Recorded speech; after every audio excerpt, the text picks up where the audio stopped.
Hello friends, welcome to my YouTube channel prepare to win. तो चलिए friends, आज हम स्टार्ट करते हैं एक नया टॉपिक। संविधान क्या है, इसके बारे में हम जानेंगे और इसके प्रकार क्या हैं और इसकी शासन प्रणाली क्या है, इसका हम अध्ययन करेंगे। तो चलिए देखते हैं कि संविधान क्या है। संविधान एक ऐसा दस्तावेज होता है जो नियम और कानूनों का संग्रह होता है। किसी भी देश का संविधान हमें ये नहीं बताता कि उसका प्रकार क्या है और उसकी शासन प्रणाली क्या है, जब तक हम उसका अध्ययन ना करें। यानी कि अगर हमें किसी देश का संविधान जानना है कि उसका प्रकार क्या है और उसकी शासन प्रणाली क्या है, तो उसके लिए हमें उसका अध्ययन करना पड़ेगा। आइए फ्रेंड्स, देखते हैं प्रकार के माध्यम से संविधान कितने प्रकार के होते हैं। मुख्य रूप से दो प्रकार के होते हैं, एक लिखित होता है और एक अलिखित होता है। लिखित का मतलब होता है जो लिखित रूप में प्राप्त किया गया हो, वो संविधान होता है, और अलिखित मतलब जो लिखित रूप में ना प्राप्त किया गया हो। लिखित रूप में हम देख सकते हैं जैसे कि भारत का संविधान लिखित रूप में है और अमेरिका का संविधान है। अलिखित के रूप में हम देख सकते हैं ब्रिटेन का संविधान, जो कि अलिखित रूप में है, यानी कि वो लिखित रूप में नहीं पाया गया है। तो अब हम देखते हैं फ्रेंड्स कि संविधान को शासन प्रणाली के आधार पर कितने वर्गों में विभाजित किया गया है। पहले हम जान लेते हैं कि शासन प्रणाली है क्या।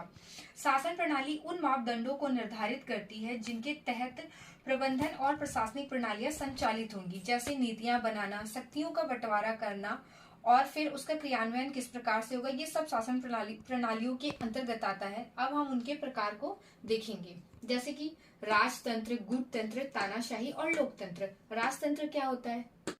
शासन की वह प्रणाली जिसमें एक ही व्यक्ति सर्वोपरि हो, यानी कि वही सबसे ऊपर हो। शासन की मतलब जो अंतिम इकाई होगी या अंतिम जो शक्ति होगी वो राजा के हाथ में होती है, वही राजतंत्र होता है। अब हम देखते हैं गुटतंत्र क्या होता है। गुटतंत्र, इसमें शासन की व्यवस्था किन्हीं सीमित व्यक्तियों या कह सकते हैं किसी ग्रुप के पास या संगठन के पास होती है, जैसे कि कोई धार्मिक संगठन हो या कोई आर्मी ग्रुप हो, तो ऐसे लोग इन शासन की व्यवस्था को संचालित करते हैं। ये गुटतांत्रिक में आता है। एग्जाम्पल हम देख सकते हैं जैसे सऊदी अरबिया का हो गया, ईरान का हो गया, टर्की का हो गया। तो अब हम देखते हैं कि तानाशाही किसे कहते हैं। इसमें सत्ता किसी एक व्यक्ति के हाथ में होती है, परंतु वो बलपूर्वक उस सत्ता को प्राप्त करता है। जैसे वर्तमान में हम देख सकते हैं नॉर्थ कोरिया के किम जोंग। अब हम देखते हैं लोकतंत्र क्या होता है।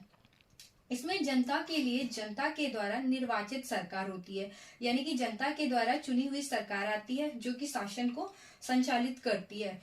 इसका कार्य होता है कि लोक हित में कार्य करे और इसका उद्देश्य होता है कि लोक कल्याण की प्राप्ति हो।